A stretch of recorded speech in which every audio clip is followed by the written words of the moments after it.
throw it back up to Jason Wygant and Megawatt Matt Watson. Yeah, thanks a lot, Mikey Waynes. And as Megawatt Matt Watson has told us, it is time. It's our first, third moto, our first championship moto of 2022 right now. And it's Brandon Haas in position. 1-1 coming in, and a Stasic hole shot coming out here in the third moto. And there he is, the number 11, the Muck-Off Club MX FXR Yamaha. And Brandon Haas, owner of Club MX, looking to get this done. Brock Peterson back there in second. Peterson has kept him honest, but really, Haas has had the edge all week. But how many times we've seen riders have it tucked away, in control, in position, and the bad luck of Loretta's strike. So that's what Haas has to worry about. And what an endorsement for your club. Dude. Okay, no, we don't train champions. We are champions. We are champions okay? ourselves. Absolutely. Yeah, what have we done? I'm going to be in the Hall of Fame here. Yeah, absolutely. Look at your program. Whoa, look at this. Suzuki, that's Alex Hildebrand. He's on the gas here, making moves, trying to get up into the podium spots. Yeah, Peterson was trying to get away from that group right there, but Haas, he's just starting to pull away just a bit. That 143.9 on that opening lap. Of course, that's a short lap, but still able to open up a 1.5 second gap. That's big on the opening lap in the Vet 30-plus class. Then the 89, third, Joey Olson on that Yamaha. And then Hildebrand. Hildebrand got past. Trying to pick up on the number there of who's moving. That might be Jaramillo. Trying to see who that is in between Olson and Hildebrand. Yeah, that's the 67 right there. That is 67. Yep. That is Jaramillo making moves. Yeah, he's gotten around. He's up to third. Yeah, nice pass right there, too. Stuffed it inside, steer with the rear, brought that thing around, starts the motor off to the next position. And then Hugentagel is next. He comes in seventh. Then it's Hardcastle, Moeller, and Chad Wages. That rounds out your top 10. So, Brandon Haas off on the ride that dreams are made of, with the 1-1 score coming in and the whole shot in Moto 3 and the early lead. Yeah, that's what you picture all year, okay? When you say dreams are made of, seriously, that's what you've been thinking about, okay? Yep. 3-1-1-1 at the ranch, you know. Go into the final round, 1-1 and get a whole shot. You know, that's what it's made of, and right now he's living that dream. Brock Peterson, like I said, was putting in some good laps right there. Brock Peterson is putting in some good laps. Look at this. Peterson has caught Haas for the lead. Now, he was in contention over there. He was, starting to show himself in the whole shot for us, but look at this. In less than a lap, he has pulled up to the rear fender, and now look at this. Going for the move, goes around the outside. And now he's going to shoot down to the inside. Mechanics turn. Haas trying to squeeze him off. They almost collide. Haas getting defensive here. Getting gritty. I like it, Weege. I got to tell you, going to get defensive out there. That's somebody's motorcycle off the track. Trying to figure out what happened there in the split screen box. As we go, you can see that battle for the lead there side by side again in the long short shoot. Peterson to the inside. He's got it. Brock Peterson has reeled Haas in. Haas going to try to triple up around the outside and get him back, and he does. Wow. You know what? Look at all the number ones right there. Love it. There's 3 number ones on 2 bikes for a reason, okay? All right, that's incredible to me. Well, that's incredible to me. What Haas just pulled away in 2 seconds in one short straightaway. Yeah, Peterson did all the work. Yeah, Peterson did all the work, got right on top of him, and Haas said, whoa, whoa, whoa, where'd you come from? And absolutely pulled right away, like you said, in a matter of 2 turns. Now you see Peterson getting cross-threaded there, and Haas just having his way with it. All right, so there was a temporary battle for the lead. It will never show that Brock Peterson had taken it for about 100 feet. Because by the end of this lap, it'll probably just show Haas was out front and is still out front. Let's see if Peterson can put it back together. I don't know if because this track is a lot rougher than what most of these guys ride on. This is an amateur event. Maybe it's the roughest track. No, Peterson's back. Some reason they can make up time in chunks. The line choice makes such a drastic difference. Now, if you remember, this is where Peterson closed the gap last time. Now they're going to work their way back around, head back to the middle. And now let's see, will he use the same line? Will he try to use the same technique this time around? And will the advantage go back to Haas again as they get in the back part of the track? Peterson applying the pressure. Last year's champion, he wants more. Now, Haas doesn't have to win the Moto to win the title, but it is clear by the way he's riding, he doesn't want to coast it home in second. He's doing everything he can to hold Peterson off. Again, here's a repeat of the last lap. He's going to go outside right now is Peterson, just as he did last time. Haas moved over and shut the door on him. Again, takes the same line away from him. Here we go. It's just like deja vu, Groundhog Day at the ranch. Yeah, Peterson knew that was coming. He reacts. He gets down to the inside. Great job by Peterson to straighten that corner out. Is it going to be enough, though, to get to the lead? Side by side again down the long, short chute. Wheel to wheel into the 10 Commandments. And Peterson emerges with the lead again, and this time Haas is stuck on the inside. He passed him on the outside last time, not going to happen. Brock Peterson, second time in this race. He's led. Haas trying to set it up just like it was the last time, but as you said, didn't work. Lost that line. Now this time had to cross over the ruts instead of use the ruts. And look at that's all it took for Peterson to get about 4 bike lengths as they work their way back into Storyland. Haas is not done by any means. We're only about 6 minutes, 7 minutes into this thing. So, well, Haas, also, does Haas follow now for a little bit? Honestly, does he should. save some? Yes. Does he save some energy and follow? Because the championship's his to lose now. Yes, because Peterson, I think, has the 2-2. No, the 3-2 actually coming in. So Haas has plenty of points to work with. And I'll throw another factor. It started raining pretty hard during that battle.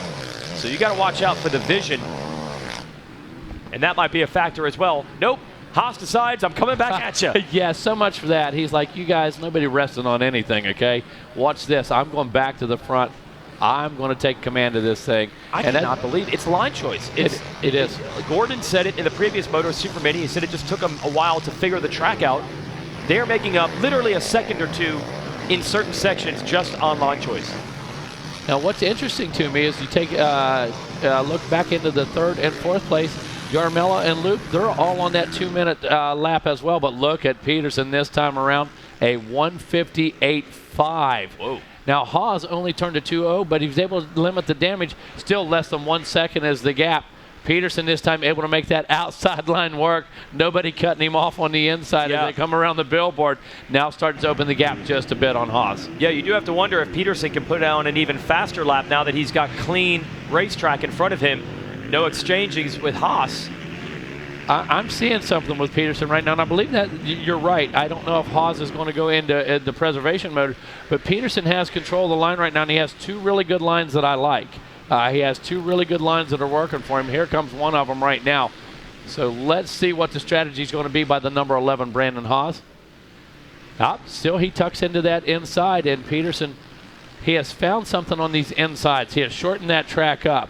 And right now, Haas not able to answer. Haas has the speed, but does not have the line. Haas going to run the outside. It was a little rough on the entrance to that rutted corner. He might have had something brewing there, but couldn't execute it.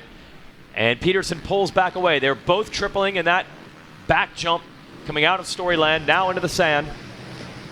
And that was pure line choice, like you said. He'd been out there a couple times, didn't run through that line. It gave way. He sunk in, gave up half a second right there from what? Line choice. Yeah, and that's what I said. We saw it in the previous, that Super Mini Moto. They were all over the charts, all over the map, going back and forth. And that's happening here as well, just with the line choice. Jaramillo has the fastest lap, actually, of this moto. He ran a 1:57.7. Here he is in 3rd. The rider of the number 67, Gas back to the lead. Brock Peterson, he needs more. He needs Haas to make a mistake or have a mechanical problem to dig out this title. The moto win certainly will feel good. And how will Haas play it? Now, Megawatt, you've been around this a long time.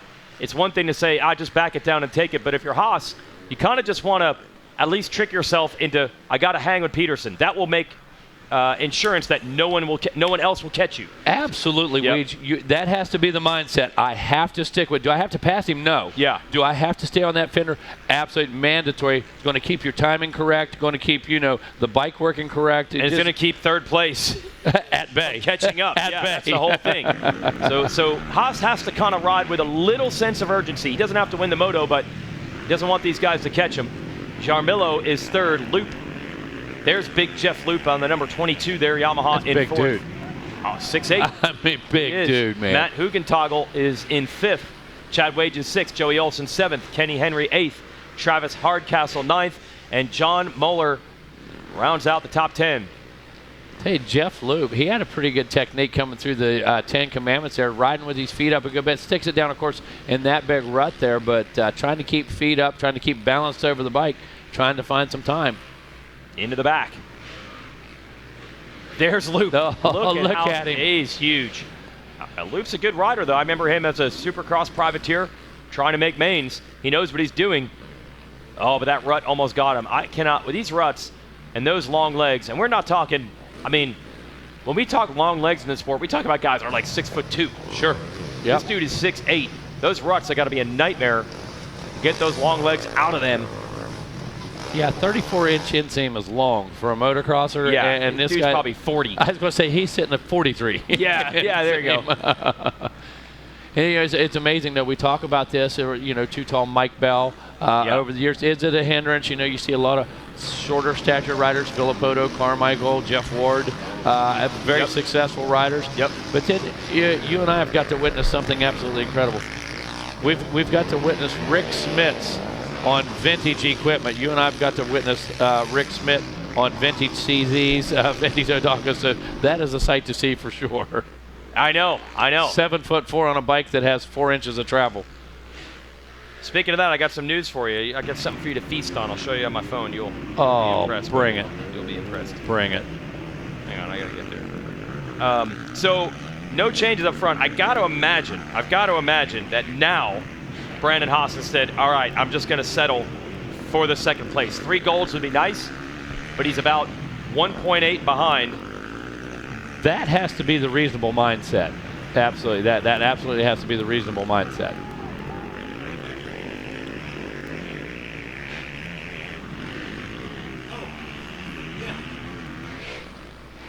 Oh, yeah. Got some interested listeners back there. Just want to let you know we got some fans listening around the world. Some messages on Facebook. Nice. People tuning in. Absolutely. You know what? And then scroll up and you'll see 2009 when he was tipped me off. Hey, bro, I got the pictures from the York swap meet. He always stops by the Racer X booth over there. He makes about an 8-hour drive to get to that swap meet. That's how into it he is, dude. And he promotes his swap meet in Indiana while he's there. Ah, that's awesome. The guy's an enthusiast, true and true. Matt Hukentoggle there on the number 5, riding well. Then Chad Wages on the 45 is 6th. Joey Olson on the number 89 has drifted back to 7th. Still a good run for him. Kenny Henry, who was battling for podium earlier this week, he is 8th. Travis Hardcastle 9th, and John Muller is 10th. Brock Peterson looking for the Moto win. He might not be able to defend his title this year, but he's not going down without a fight. Haas in 2nd, and Daniel Jarmillo, again, is going to hold that fastest lap time of the Moto. Man, these 20-minute motos feel like forever, just from a fatigue standpoint, but even more when you've got pressure. I'm sure Brandon Haas, this one has felt like a hour and 20-minute moto. He's been sitting back there, watching the clock, watching the laps go by, trying to avoid the big mistake. We've seen flat tires and broken wheels quite a bit this week. A lot of things can bite you. And if you're Brandon Haas, you got to avoid even thinking about that stuff. Yeah, if you're Brandon Haas right now, you think about one thing, the next lap. Yep. The next lap. And before you know it, here we Stay are, in the time moment. remaining about 5 minutes. We're going to see that 2-lap card and probably next time around. I think we'll probably see that 2-lap card this time around. I'm going to pick up the white flag after that. And like you said, if you're Brandon Haas, what's going through your mind? Well, the first thing that's going through your mind is I'm a Loretta champion. Yeah. That's the first thing going through your mind right now. And No, later. Worry about that in 5 minutes and 16 seconds. Yeah, exactly. But you just really cannot make any innocent mistakes right here, because you know as well as I do, Weege, the smallest of mistakes could be total disaster right now. They've got 9 seconds on 3rd place, so that's really what Haas has to play with here, back in the number 2 position to wrap this title.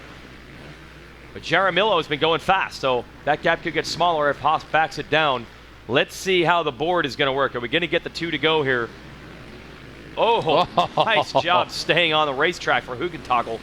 He went over that berm. Let me tell you, that's bike skill, Weege. I mean, that is bike skill right there, For me, that bro. would have been pure luck, but you're saying for him, that was skill. Absolutely. Okay. Oh, yeah, you and I, we were saved by luck right there. Yeah. No question. I don't know how I pulled that up. I'd have been between the trees. So. Yeah. There is Jarmillo, your 3rd place rider. That is the pressure point. Haas has got to avoid getting into a battle with him. Hukentoggle, he's up at the crown molding. He's up at the crown molding of the racetrack, all the way off on the bank, and got over it, almost went down. There's Hukentoggle again. He is in 5th, trying to catch Jeff Loop, who is in 4th. Now that gives you an idea right there exactly how rough that beach is starting to get around that polysport pond. Did you see that thing give him the little kick right there? And he was in perfect body position, but that's just how rough it is. Man. Jeff Loop. Loop's in 4th. He's been in the podium a couple times here at Loretta's and some motos throughout the years. He'd love to get one more, but he's got 3 seconds to make up. And Haas has done it. He's thrown down a 159, and he's actually closed back in on Peterson. I'd like to get a camera on the lead group with two. I don't know if it's 2 to go yet. I think they're coming up on the 2-lap card. Haas has closed it back down to 1.6 on Peterson, and he's pulled back away from your 3rd place rider, and there it is. Haas is coming back. In the same shot right now, you know. Oh, look at this. Haas not only coming back, he's going for it right now. He wants to go 1-1-1. He wants to stamp it.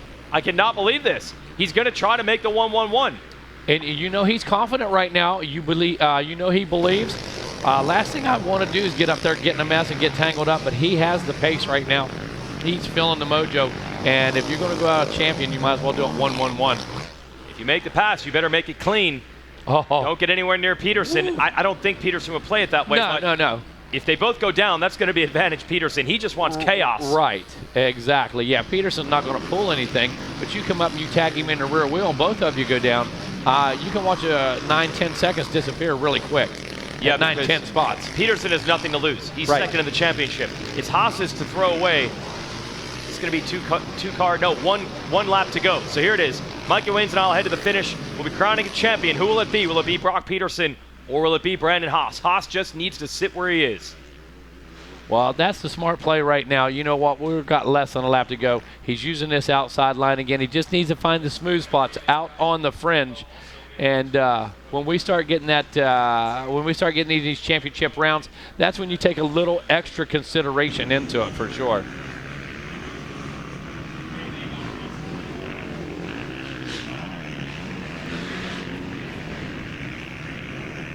All right, as Weege and Mikey Waynes make their way down to the podium, we're going to bring it home here, just less than a lap to go. Brock Peterson now in good position. Out front looking at that moto win. There comes Haas. Now he has definitely slowed this thing up. He saw the white flag, not going to take any chance. Actually almost on a victory lap, almost come to a stop there as he works his way back into the red zone. Brandon Haas, it's starting to sink in right now. Owner of Club MX says, we don't just train champions, we are champions. Final time back into Storyland. There comes the number 11 machine. Camera work on him right now. Hard to imagine the emotion underneath of that helmet. And if you're Brock Peterson, you know you come out of here making a statement. You had the number 1 plate coming in, made a couple errors in the early motos. Here we are in this final moto. You're going out, you're going to stamp this thing. So leave him with a moto win, leave him with a gold medal. That's a big thing. But Brandon Haas looking at 2-2-1, going to have 5 points, going to have a championship. There comes Peterson. He looks over right now to see back how far back Haas is. Doesn't really matter. Haas is still going to take the championship home. Peterson, a great sportsman, definitely. Down into the Bermuda Triangle, the final left-hander, and we're going to crown our first champions of the week here in our Vet Plus 30. And Brock Peterson, Brandon Haas, Daniel Giaramello, these guys made it interesting for sure. There you see it. There is the white flag, and here comes your champion right now on the number 11 machine. That is Brandon Haas. A little bit of a fist bump, not much, totally spent right now, and just starting to sink in the reality of the situation. Congratulations to the number 11 Brandon Haas. Congratulations to Brock Peterson for the moto win here in Vet 30 Plus. Take a look at the rundown. It's going to go like this. Brock Peterson, Brandon Haas, Jeff Loop able to put himself in that number 3 position by the end of it. Daniel Giaramello in the number 4 position. Matthew Hoftentogler in the number 5 position. Chad Wages finishes the 6th. Kenny Henry, we know that name, out of Parrish, Florida, in the number 7 spot. Joey Olson in 8th. John Moeller in the 9th spot. And Travis Hardcastle checking in that 10th position out of Brandenburg, Kentucky. So can't wait to hear all about it. No, Brandon Haas is going to be ecstatic. You see him getting the can set up down there. The bike's already. Look. Peterson telling his story to everybody down there listening. I love it. Looks good, Mr. Cotter. Perfect camera shot. Can's trophy looks great.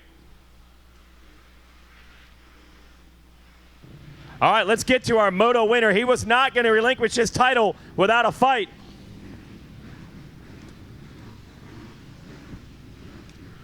His best ride of the week, and he ends up with a gold medal, Brock Peterson.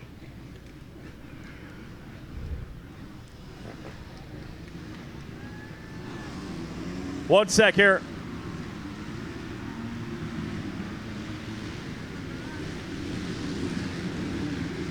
Just want you folks to be able to hear him. We got a sight lap behind us. Well, I got to respect it. You weren't going to give up this #1 plate without fighting for it. Oh man, it's bittersweet. Brandon rode great the whole weekend. I still got another chance to beat him in the 25 plus, so that's what I want to do. It was fun this year.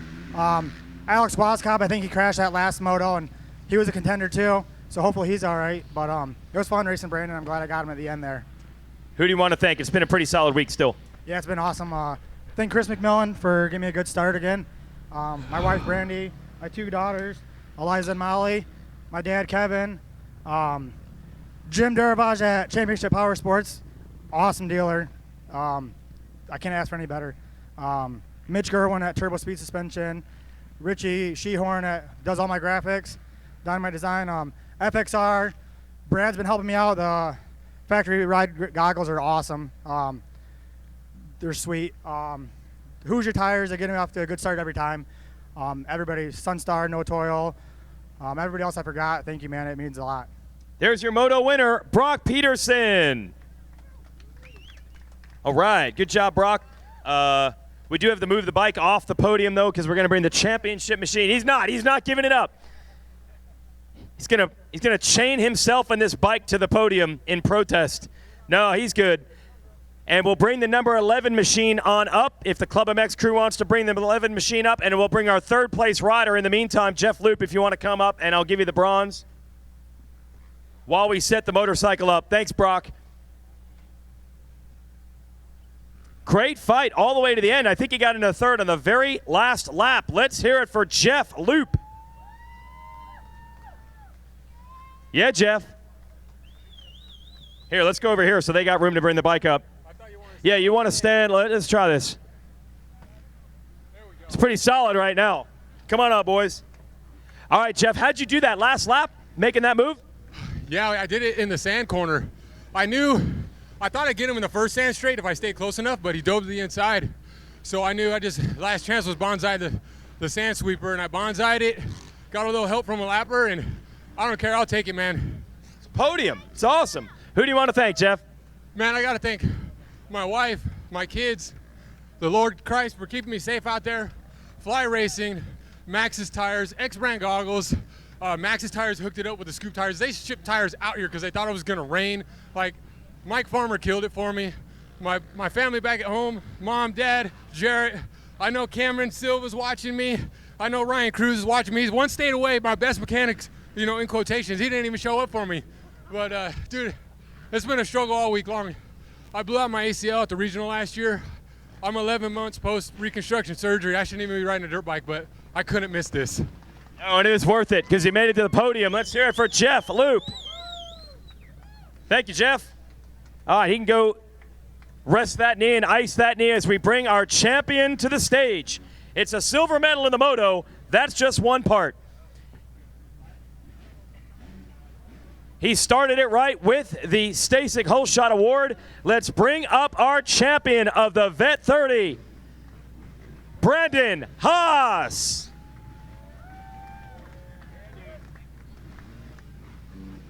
And you get Oakley sunglasses. All champions will get Oakley sunglasses, but only for a female. You got to pick a special lady for that. And how about this under pressure? He grabs the whole shot when he needed it. Stasic Whole Shot Award. Well, now you can tell all the kids you're practicing what you preach there at club. First of all, what were the nerves like going into the moto, and then you got the whole shot in under pressure. That's a big move. Yeah, I mean, honestly, I felt good. I kind of went, I got Nicoletti and the Martin brothers texting me my pre-race strategies, so they're basically mimicking what I'd be telling them. So it's it was actually pretty cool because it did kind of ground me and just like, hey, I want to win the race. I'm not thinking about the championship. And kudos to Brock. He rode really well. I tried. I wanted to win it. I really didn't want to settle for second, but he ran a good pace, and I got arm pump a little bit, so it was all good. I had a blast. I mean, you got big things on your calendar and schedule all the time, but this has to feel great. It does, man. I mean, to be honest with you, this whole week was